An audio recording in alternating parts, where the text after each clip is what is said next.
Fahmi said the cabinet decided to place Digital Nasional Berhad in Cybersecurity Malaysia under the Digital Ministry.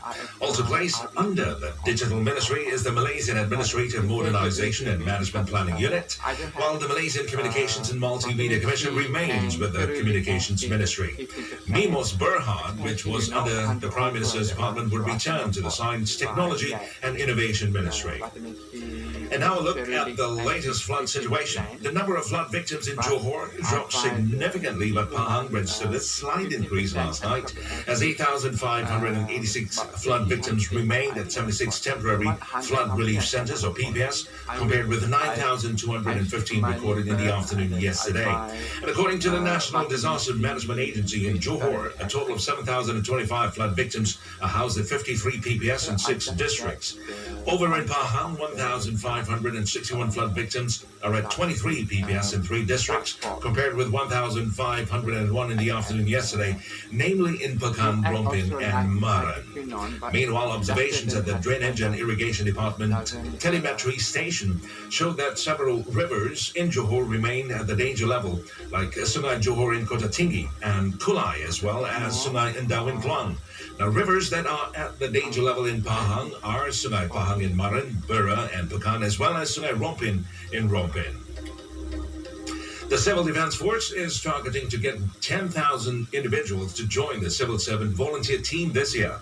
Its Deputy Chief Commissioner for Operations, Abdul Wahab Rahim, said they have already received participation from 2,000 volunteers who have completed the basic Civil Servant Volunteer course under APM's supervision. Now, the Road Transport Department will add smart management enforcement device equipment nationwide this year with the aim of improving the enforcement system. Its Deputy Director General for Planning and Operations, Adi Fadli Ramli, said this process will be implemented in stages to support its digitalization initiative, especially involving the motor vehicle license and Malaysian driving license.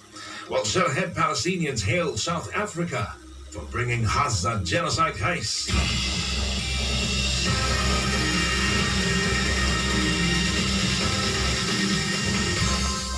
Well, National Unity Minister Dato' Aaron Al-Berdagang has urged the public against disseminating false information on the alleged arson attack on Barawas MP Dato' Ngeh Koo Ham's house, especially if it can affect the sensitivity of the people.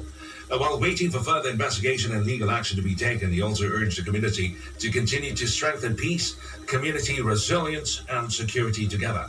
Well, he said that the incident was an insult to the spirit of unity and harmony that had been forged since independence. And on to the foreign news. Dozens of Palestinians gathered Wednesday in front of the statue of Nelson Mandela in the occupied West Bank to thank South Africa for bringing a genocide case against Israel of its bombardment of Gaza.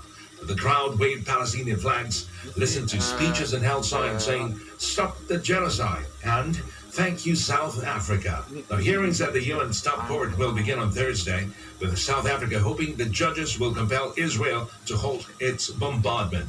South Africa's ruling African National Congress has long supported the Palestinian cause, often linking it to its own struggle against the apartheid government, which had cooperative relations with Israel.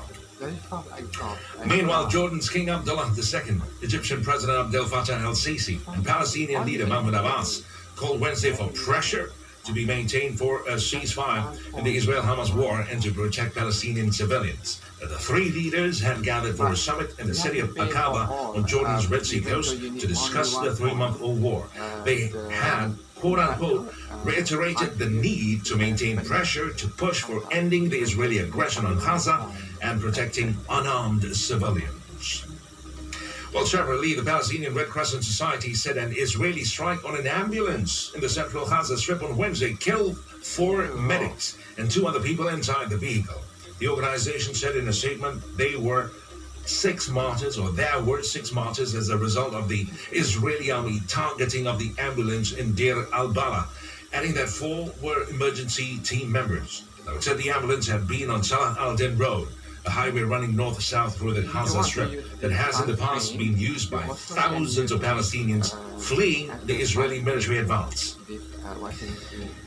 On to sports, we take a look into badminton, and seven national representatives advanced to today's second round of the 2024 Malaysian Open Badminton Championship.